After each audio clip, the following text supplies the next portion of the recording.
Hey everyone, I'm Liv, and this is the Leopard Lodge.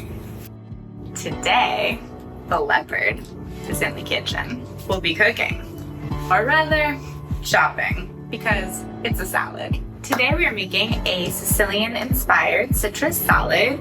The recipe originates in Sicily, and it's kind of made its way here to California and been molded and mixed and changed in so many different ways, but this version is mine, and it is a recipe that I get asked for from friends and family all the time. It's something that I bring to potlucks and holidays and things, and it's just a really lovely salad to bring some warm brightness to a day.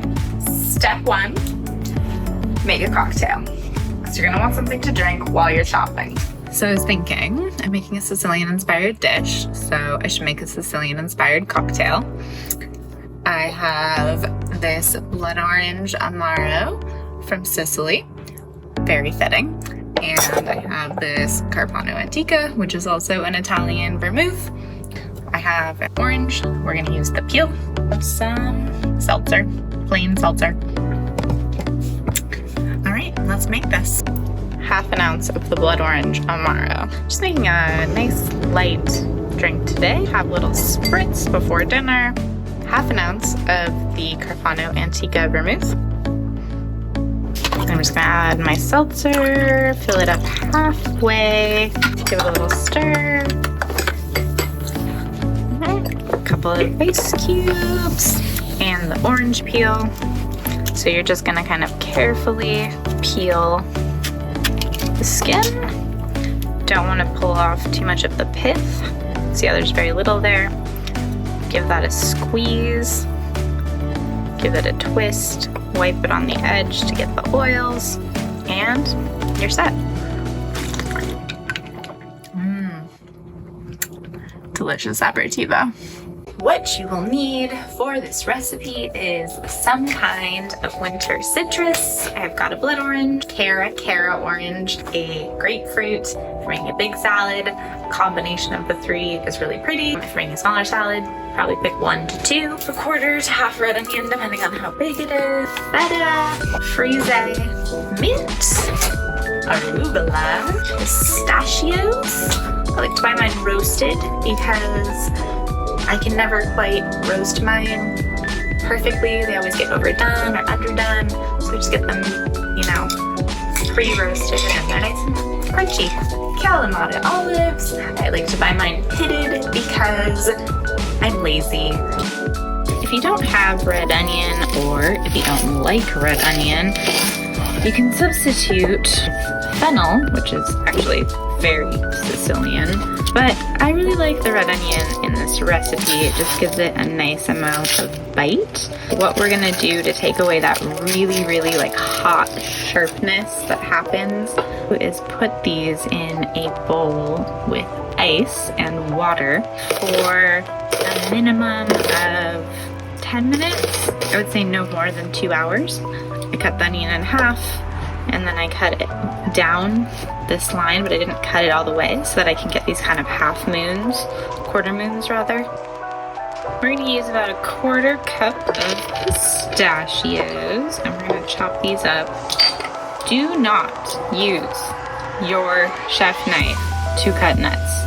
I like to use a bread knife because it really just chops nicely without flying all over the place. So it's pretty good consistency. You want to still be able to get a little bit of crunch, but you don't want them to be too big. Also, if you don't like pistachios or you're allergic, you can use almonds instead. Pistachios are just a very Sicilian thing. They really love their pistachios. I'm probably totally butchering how you say that. We got our frise. But I just kind of rough chop it up.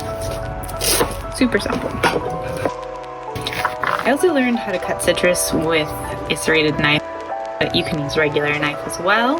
I'm just gonna cut the ends off of each side, and then you're just going to kind of carefully cut away skin and pith of the orange to reveal the beautiful inside. You really want to get rid of as much of that pith as you possibly can because it is pretty bitter.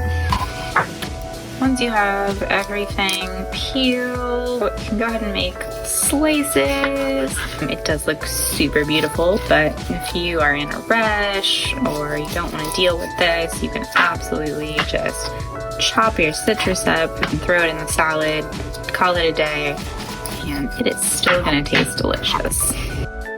So for 2 people, let's see what 6 gets us.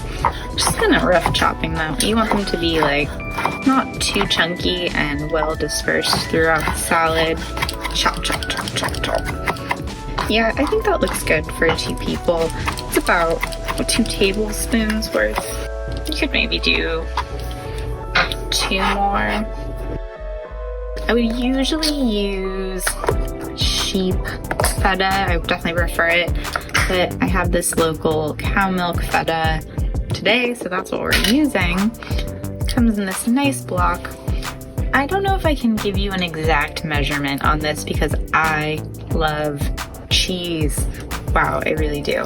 I would say approximately 1/4 cup. I've actually never seen feta in Italy at all. I mean, not even in Sicily. I'm sure it exists.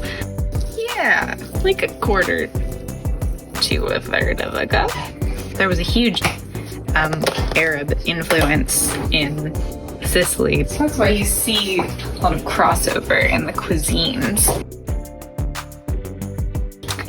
You don't have to do this, but bonus points. I like to marinate my feta with a little bit of olive oil, a little bit of Aleppo chili. This is kind of just like a smoky, mild chili. It's not really spicy. If you wanted something a little spicier, you could use chili flake or mirage. If you can't get Aleppo, you could use a little bit of paprika. Kind of has that similar flavor. And a little bit of sea salt. You could also throw a little like cumin, coriander in here if you wanted to, but I'm just gonna stir that up. Let that sit for a bit. Just add a little bit of extra flavor. I like to make good salad dressing. I think it really helps bring the salad together. We are going to just grate a little bit of garlic. You really don't need a lot. This is, again, for 2 people, just a tiny bit to kind of impart the garlicky flavor without getting too intense and garlicky. I really like a little bit of dried tarragon in my salad dressing. It just has this kind of like sweet flavor. I don't usually measure, but for all of your sakes, I'm gonna say 2 tablespoons of olive oil, some sherry vinegar. I'm gonna put, let's start with a tablespoon. This is my favorite salad dressing ingredient of all time. It is basically pre-made balsamic reduction. I've seen it in a couple of grocery stores here. I discovered it when I was in middle of nowhere town in Calabria, and it is incredible. It just brings some nice sweetness. It's like viscous. Let's start with 2 teaspoons. I usually just kind of freehand this. Okay, let's see how this tastes. I think it needs more balsamic. When you're making salad dressing, try it out in between as you go like we just did, because everyone's taste is different, but I found this to be a pretty good base. So I wound up adding 4 tablespoons of olive oil, 2 tablespoons of sherry vinegar, 4 teaspoons of crema balsamico di Modena, a little bit more garlic, a little bit more tarragon. So here we have our frise, and I'm just gonna pick some mint and then just kind of tear it. It's like 6 small stems of mint, plus we're gonna use a little bit more at the end 2 like small handfuls of arugula. My dressing, a little bit to start. We're gonna test it as we go. Got a little bit of sea salt. Nice mix. No, that's good. So I'm gonna put my onions in. I'm gonna leave just a couple of onions for the top. Got our feta, olives. Same thing with the pistachios. I'm just gonna put in most of it, but leave a few. Gonna get that nice and mixed up. Add a little bit more dressing to compensate for the ingredients we just added.